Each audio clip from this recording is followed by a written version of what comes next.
Alright, here we have Pub Battles Brandywine. Now what Lord Howe is planning to do today is to run Kniphausen primarily across this bridge here and to send Cornwall up across this bridge here. Rather than travel the whole way around, this time they're going to both come on this side. Let us see how this goes. Now Cornwallis has come in. He sent the Hessians up through the woods to cover this ford. He has his artillery here, ready to bombard this ford, and the rest of his command is waiting to press the attack. Kniphausen has moved his artillery to the hill. He's going to begin shelling next turn. Since the British are coming in completely to the front and not doing any flank maneuvers, instead of starting the game on turn 4 to allow time for the flank maneuver before they attack, when you come in on this one side like this, you start on turn 1, so you have 8 turns. They've used one full turn to move on, place artillery in position, and now we begin turn 2. The Continental Artillery has heard the battle to the south and has opened up fire on the British as they cross. Green has masterfully brought in fresh troops and reinforced the fords here in the south. Cornwallis begins his attack. Shells Stephen's Virginians on the crossing here, and his elite troops move into attack. The Hessians move up and demonstrate on the woods here, pinning the rebels down on the other side, keeping them from reinforcing the lower crossing. On Jones's ford here in the north, Lord Stirling's command takes some damage, but they're actually able to push back Matthews and the British elite. Props to the Americans. Here we have intense fighting crossing the two fords simultaneously, Pyle's and Chad's fords. Turn 3. Now turn 3, we've got fighting along all the lower fords, and no one has the position in strength, and we will see if the British can push across or if the Americans will get a chance to reestablish their foothold. The Americans would like to deploy their bags and recover some of these spent units, but as they get pushed back, bags become a liability. So whether or not to ever deploy your bags is a critical question in playing Brandywine. Sullivan has sent the beleaguered remnants of Stirling's unit northward to the quiet crossing, and he'll bring a fresh unit south. Kniphausen shells Pyle's ford, drives back Muhlenberg's Virginians, and sends in Ferguson's Scots. At Jones's ford, Maxwell's light drive off the Grenadiers, and Abercrombie's light manages to push across.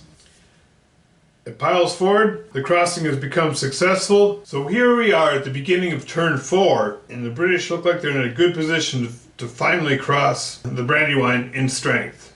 Turn 4. Okay, Cromwell's cannon were shelling the beleaguered American troops. The Continental Artillery under Knox opened up, knocked them out. The rest of the turn, the British are resting after their morning exertions. They're hoping to resume them in the afternoon and finish off the job. Down here in the south, Kniphausen finally breaks across Pyle's ford, Ferguson's Scots, but now he only has this spent division, his fresh Scots, artillery, one division here, and this is just his detachment guarding his unpacked bags. This is a heavy hammer up here. Turn 5. Up here in the north, Cornwallis, due to his unpacked bags, has recovered and refreshed his entire command, with the British having an unpacked bag there, and the Americans not. The British can refresh and attack fresh again, the Americans cannot. They're running out of fresh troops. But at this point, they don't dare unpack their bags in the wrong place, so they're still holding off on unpacking their bags. Knox keeps up the pressure with his artillery, forcing the British artillery out of their position. Green has had to fall back. Now Kniphausen has crossed at Pyle's ford and taken up position on the rocky hill. They've moved their cannon on down to Chad's ford. Now I've replaced a unit under Sullivan's command with Commander Strand of the 1st Minnesota. Yes, they showed up in the Revolutionary War also. This time they have. So, I'm actually from the town that had the first unit of the 1st Minnesota sign up for war, the first one in the Civil War. So it's my own little nod of my hat to the 1st Minnesota. There they are, blocking the crossing. But what can you do against angry, reinforced Grenadiers? Cornwallis has broken the Brandywine defenses. Turn 6. This turn and 2 more turns. Can the colonists hold? They're running out of guys. We'll see what happens. Kniphausen's artillery drives back the remaining Virginians from Chad's ford. Grant crosses, flanked by Ferguson. Alright, Cromwell goes all in, piles across at Jones' ford. Grenadiers race into the woods to chase down the rest of Stirling's command. Now here you see we have 3 British and 4 American troops, but only the front 2 in each category fight. Anyone else behind simply gets pushed back if there's a retreat. Now in turn 6, the Americans have fought a skillful fighting withdrawal. Along here, Washington has had Knox bring his artillery to bear on the crossing, and the Virginians, they're fading back into the woods, again, fighting withdrawal, holding the British at bay. Alright, the Americans have rebuilt their lines. 2 turns left in the game. Evening is drawing near. British have been unable to bring them into close combat. It's been fighting withdrawals with the remaining American troops. Turn 7. The colonists are making a stand. They've deployed bags, and units are beginning to set up and get ready to defend. Sullivan rebuilds his line. Cornwallis launches his attack on the left. Okay, in the south, the 1st Minnesota totally destroyed. As we enter the last turn, it'll be tense to find out if Washington can get his forces together and protect the bags. Because here's the bags. Here's Cornwallis's troops. This is Matthew with the elite English beefeaters. Here's Maxwell's light troops.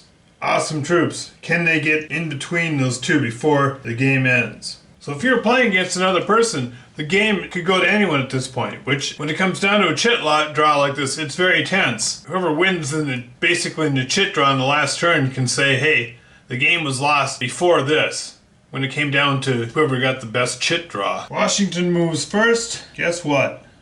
Okay, Knox's artillery was able to drive the supporting troops for Matthew's attack away. But at this point, that's a non-issue. American cavalry has flanked Matthews, but now the flanking cavalry itself has been attacked by the British cavalry, which were waiting in reserve for just such a moment. Okay, Kniphausen's artillery has driven the Carolinians off the hill, and they're pushing along the artillery with them. Has allowed Grant to cross, capture these Americans in a vice. Fergus and Scots are unable to catch up with retreating Americans. It was just a beleaguered detachment. Here the militia were attacked. Of course they scattered, pushing back the Carolinians' artillery even further. And here, this time it was Sullivan's turn to fight the skillful delaying action. They've held off through all 8 turns. The American army is still together. In the evening, of course, they will leave. On to Germantown.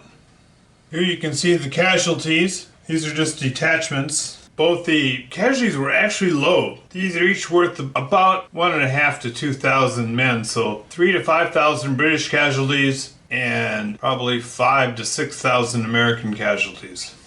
I'd call this an American victory simply because the British needed to destroy the Americans and they did not do it. Boy, the Americans actually did better than they did historically here. I'd call this an American victory. They stood up against the British, gave as much as they got, but of course the British still were able to cross the Brandywine.